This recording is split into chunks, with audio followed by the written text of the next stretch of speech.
ये ठीक है। अब कहाँ जाना चाहिए? निश्चय कर लिया कि अब तो ऐसे दरबार में जाएं जिस दरबार से आज तक कोई निराश लौटा ही नहीं।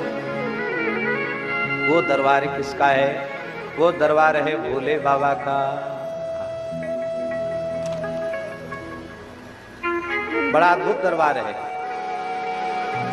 बहुत अद्भुत दरबार है। कितने दयालु हैं भोले बाबा। महाराज जी शास्त्रों में लिखा है, भोले बाबा के दरबार में 3 बार जाकर कहते महादेव महादेव महादेव, आर्त स्वर में कह दे। एक बार महादेव शब्द का उच्चारण करने पर शंकर जी बिना मोल के बिक जाते हैं। एकेन शंभु कृतस्यात्। अब वो बेचारे ने 2 बार और बोल दिया महादेव महादेव, बोले अब तो हम कर्जदार हो गए, अब इसका तो चुकाने के लिए हमारे पास कुछ है ही नहीं। ऐसे ही आशुतोष तुम अवधर दानी। नरसिंह जी ने विचार किया कि इन भोले बाबा से उत्तम दरबार और किसी का नहीं है। या तो ठाकुर से आशा करो या ठाकुर के प्राण प्यारे जनों से आशा करो। भोले बाबा तो ठाकुर का हृदय है। वैष्णवानाम यथा शंभु, वैष्णव शिरोमणि है। लेकिन लीला है देखो महाराज, 7 दिन 7 रात्रि तक बिना अन्न जल के भक्त नरसी बालक रुदन करते रहे। 1 दिन 2 दिन नहीं महाराज जी, 7 दिन और 7 रात जंगल में उस जीर्ण शिवालय में भगवान शिव के सन्मुख, शिवलिंग के सन्मुख भूमि पर 7 दिन 7 रात तक पड़े पड़े रुदन करते रहे। देखो वैष्णवों का जो पक्षपात युगल में श्री प्रिया जी के प्रति होता है, उसका कारण यही है कि ये प्रिया जी यदि वामांग में न हो तो कोई जीव भगवत शरणागति के योग्य नहीं होगा। ये हम वाम स्वभाव वाले जीवों के हित के लिए ठाकुर के वाम भाग में रहती है। हम सब वाम मार्गी उल्टा पलटा चलने वाले। हम लोगों के हित के लिए ये स्वयं ठाकुर के बाएं रहती हैं, वाम भाग में रहती हैं। हम बाएं चलने वाले जीवों को पकड़ पकड़ कर अपने प्रीतम के चरणों में न्यौछावर करने के लिए। इसलिए स्वाभाविक है जो जिसकी पक्ष लेता है उसके प्रति उसका पक्षपात होता है। जीवों का पक्षपात श्री जी लेती हैं, इसलिए श्री जी के प्रति कृतज्ञता का भाव होना यही धर्म है। वैष्णव का, भक्त का, प्रेमी का, रसिक का यही धर्म है। भैया यहां भी युगल उपासना है शिव पार्वती की। इस युगल उपासना में नरसी पर कृपा किसके माध्यम से हो रही? बहुत ध्यान से सुने इस बात। भोले बाबा की कृपा नरसिंह जी पर होने जा रही है, पर किसके माध्यम से होने जा रही है? भगवती जगदम्बा पार्वती के माध्यम से। कहीं भी हो पुरस्कार तो यही करती है।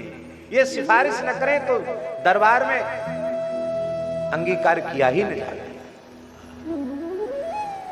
भगवती जगदम्बा पार्वती ने शंकर जी को उलाहना दिया। भगवती जगदम्बा पार्वती जी ने कहा, बीते दिन 7 शिव धाम ते न जात बार, परे काहू तुच्छ द्वार सोई सुधि लेते हैं। भगवती जगदम्बा पार्वती जी ने कहा, हे प्रभु, हे नाथ, आप अनुभव कर ही रहे हैं, आप देख ही रहे हैं, यह विप्र बालक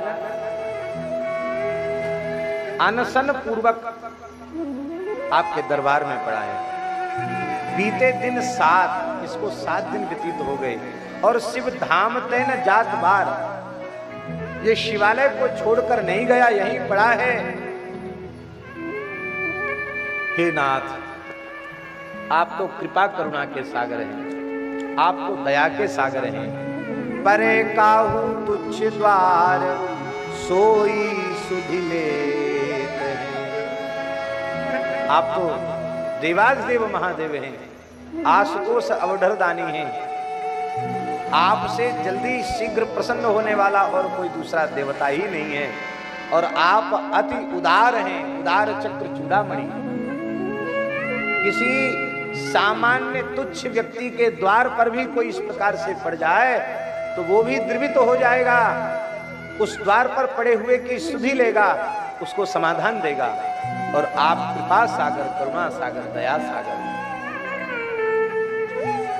तो आपके दरबार में ये बालक 7 दिन 7 रात्रि से पड़ा है, एक पल के लिए कहीं बाहर जाता नहीं।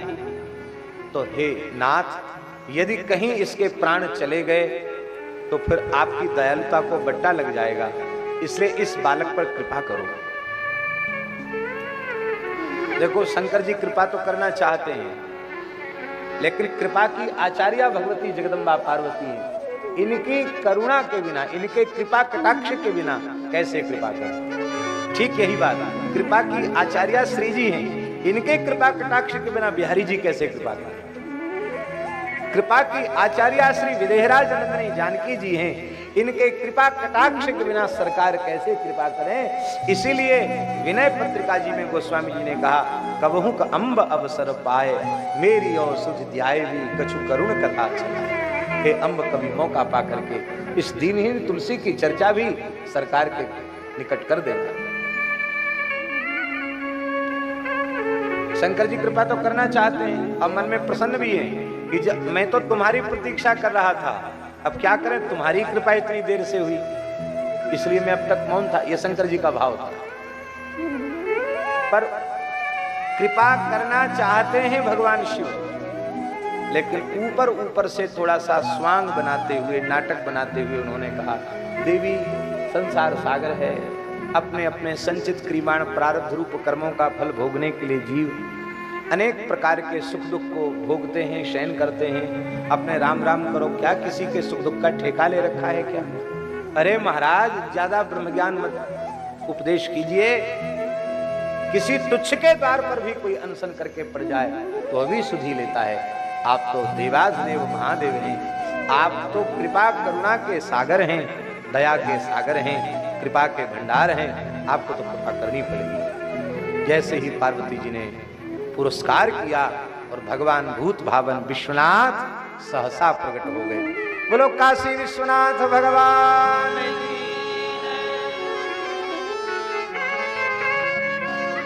श्री प्रियादासी वर्णन कर रहे हैं, भगवान शंकर के दर्शन करते ही देह धर्म की निवृत्ति हो गई, भूख प्यास आदि निवृत्त हो गए।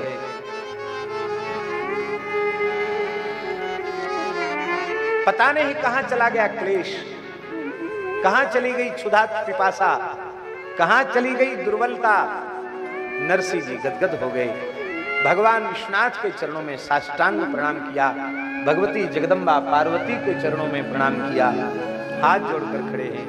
भगवान शिव ने कहा, वत्स नरसी, हम तुम्हारे ऊपर अत्यंत प्रसन्न हैं और तुम वरदान मांग लो, क्योंकि मेरा दर्शन अमोघ है, व्यर्थ नहीं जाता। मेरा दर्शन हुआ है, वह निष्फल नहीं जा सकता। तुम्हारे समस्त दुख समाप्त हो जाएंगे, तुम्हारे मन में जो इच्छा हो वर मांगो। शंकर जी ने कहा, वरदान मांग लो।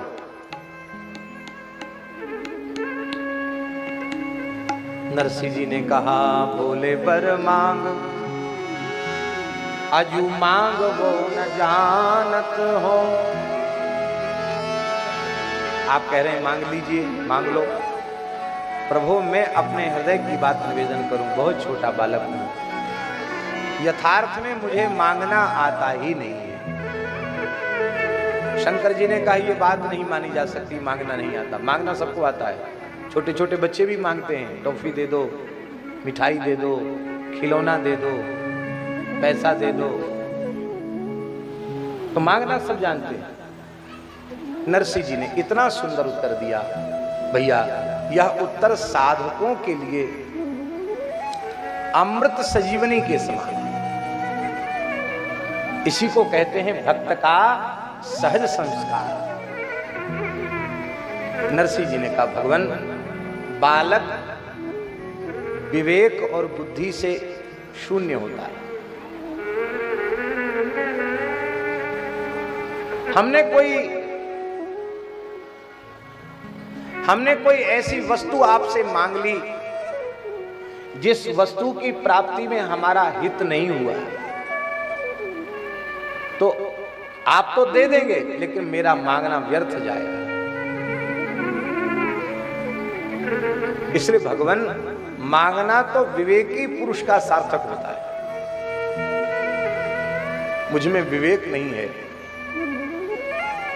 मेरा किसमें हित है, मुझे आपके दर्शन के फलस्वरूप क्या प्राप्त करना चाहिए आपसे, इतना विवेक मुझे नहीं। इसलिए हे भगवान, मैं विवेक शून्य, बुद्धि शून्य एक सामान्य बालक हूं और आप विवेक के स्वरूप हैं। भगवान शिव मूर्तिमान विवेक हैं, भगवान शिव मूर्तिमान वैराग्य हैं, भगवान शिव मूर्तिमान ज्ञान है।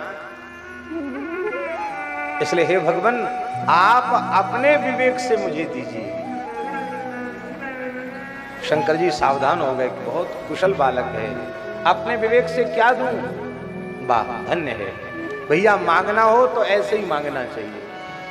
हे नाथ, आपको जो प्राणों से अधिक प्रिय हो और जिसमें हमारा परम हित होने वाला हो, वह आप कृपा करके हमें प्रदान कर दीजिए। आपको जो प्यारा हो वही आप हमें कृपा करके दीजिए।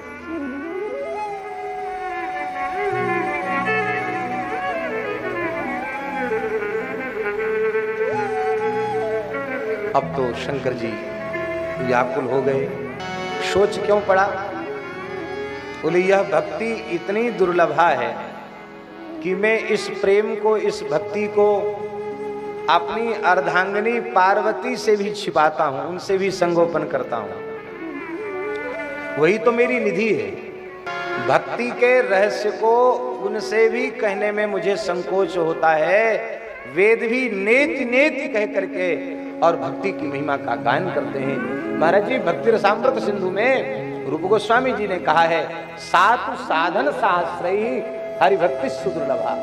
हजारों प्रकार के निष्काम भाव से किए गए साधनों के शुभ फल के स्वरूप यदि भक्ति प्राप्त हो जाए तो समझना कि बहुत कुछ नहीं करना पड़ा, बड़ी सरलता से भक्ति मिल गई है।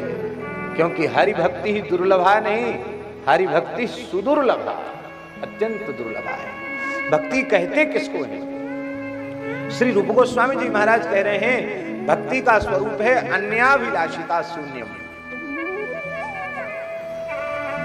अन्याभिलाषिता शून्यम। भगवत चरणारविंद में विशुद्ध निष्काम प्रीति के अतिरिक्त अन्य कोई अभिलाषा न हो। भगवान की निष्काम सेवा के अतिरिक्त और कोई अभिलाषा न हो। अन्याभिलाषिता शून्यम। और कैसी हो? बोले ज्ञान कर्माद्यनावृतम, न तो ज्ञान से ढकी हुई हो न कर्म से ढकी हुई हो। ज्ञान भी भक्ति का अंग हो और कर्म भी भक्ति का अंग हो। ऐसा ज्ञान नहीं जो भक्ति के स्वरूप को तिरस्कृत कर दे, भक्ति का अपलाप कर दे। इसलिए आद्य शंकराचार्य भगवान भी स्वीकार करते हैं, मोक्ष साधन सामग्र्याम भक्ति रेव गरीयसी। मोक्ष साधन सामग्री में भक्ति सबसे श्रेष्ठ है, उत्कृष्ट है। वेद भी नेति नेति कह करके वर्णन करते हैं। लेकिन मैंने प्रसन्न होकर बालक से कहा है कि तुम मांगो, और बालक को जो मांगना चाहिए था वही बालक ने मांगा। और अब मेरे ऊपर सारी बात डाल दी। और मुझे तो प्राण प्यारी श्री ठाकुर की लीला है, उनका नित्य रास विहार है। युगल प्रियालाल श्यामा श्याम बिहारिणी बिहारी ही मेरे प्राण धन हैं, मेरे जीवन धन हैं, मेरे जीवन सर्वस्व हैं। जिनकी दिव्य महारास लीला का दर्शन करके मैं करने के लिए मैं देवाधिदेव महादेव त्रिलोचना कर्पूरांगी गौपी बन गया। आज भी हमारे मोहल्ले में श्री गोपीश्वर महादेव हैं, जिनको प्रातः काल मध्याह्न काल तक तो अभिषेक होता है और सायंकाल को भोले बाबा का ऐसा दर्शन धरती पर कहीं नहीं होता। जहाँ संध्या वेला में भोले बाबा लहंगा फरिया नथ धारण करके, चंद्रिका धारण करके, घूंघट काट करके बैठे हों रास में सम्मिलित होने के लिए, ऐसा दर्शन धरती पर अन्यत्र कहीं नहीं होता। आहा, भोले बाबा विचार कर रहे हैं, दियो में ब्रकासुर को वर मैंने बृकासुर को वर दिया था। वहां बृकासुर ने वर मांगा कि मैं जिसके सिर पर हाथ रखूं वो भस्म हो जाए। ओ महाराज, हमारे ही मस्तक पे हाथ रखने के लिए दौड़ा, तो मुझे बहुत भाग दौड़ करनी पड़ी। अलग अलग पुराणों में अलग अलग प्रकार के प्रसंग हैं। ऐसा भी वर्णन मिलता है पुराण में कि भगवान शिव धतूर के पुष्प में, धतूर के फूल में भगवान शिव, वो गौर होता ही है, शंकर जी के श्रीअंग के रंग से उसका रंग मिला हुआ है, उसी में भगवान शिव विराजमान हो गए। और पार्वती ने भगवान नारायण का स्मरण किया, भगवान बटुक ब्रह्मचारी के वेश में आकर के, और भगवान ने करे बृकासुर। ये तो ऐसे ही बावड़े डोलते हैं, दक्ष ने साफ दिया है तब से इनकी बुद्धि व्यवस्थित नहीं रहती है। ऐसे उन्मत्त की तरह घूमते हैं और उन्मत्त की तरह प्रलाप करते हैं। इनके सब बात सच्ची थोड़ी होती है। अरे बोले ऐसे कैसे, तुम ठगना चाहते हो हमको? उन्होंने वर दिया है जिसके सिर पे हाथ रखोगे वो भस्म हो जाएगा। अरे बोले भस्म तो अग्नि के बिना संभव नहीं है, अग्नि में दाहकता है, अग्नि में भस्म करने की सामर्थ्य है। तो अपना हथेली छू के देखो, इसमें कुछ अग्नि तत्व का अनुभव हो रहा है कि नहीं? उसने कहा भाई देखना तो चाहिए। अपने हथेली छुई, उसको तो ठंडी हथेली समझ में आई। तो उसने कहा महाराज ऐसा नहीं, सिर पर रखने से भस्म होगा ऐसा? बोले देखो ऐसा है, हमारी बात मानो, थोड़ा परीक्षण तो करो। अपना हाथ सिर के पास ले जाओ, थोड़ी आंच लगे तो हटा लेना, वो आंच नहीं लगे, अग्नि न लगे तो समझ लेना इनके तो ऐसे झूठे वरदान होते हैं, सच्चे नहीं है। वो आ गया भगवान की मीठी मीठी बातों में। जैसे उसने सिर के निकट हाथ किया और कोई उसे ताप का अनुभव नहीं हुआ, तो वह एकदम उदास होता, अरे वरदान तो झूठा है। जैसे अरे वरदान तो झूठा है कह के अपने हाथ अपनी खोपड़ी पे रखा, उसी क्षण जल के भस्म हो गया। भगवान बोले भोले बाबा अब तो बाहर आ जाओ। धतूर के फूल से शंकर जी बाहर आ गए। बोले दुष्टों को थोड़ा समझ बूझ कर वरदान दिया करो। शंकर जी बोले आपका भजन छोड़ के समझने बूझने में समय खराब करने की फुर्सत नहीं है। आप जैसे हित चिंतक रक्षक हमारे हैं तो हमको ज्यादा दिमाग लगाने की आवश्यकता आप है ना।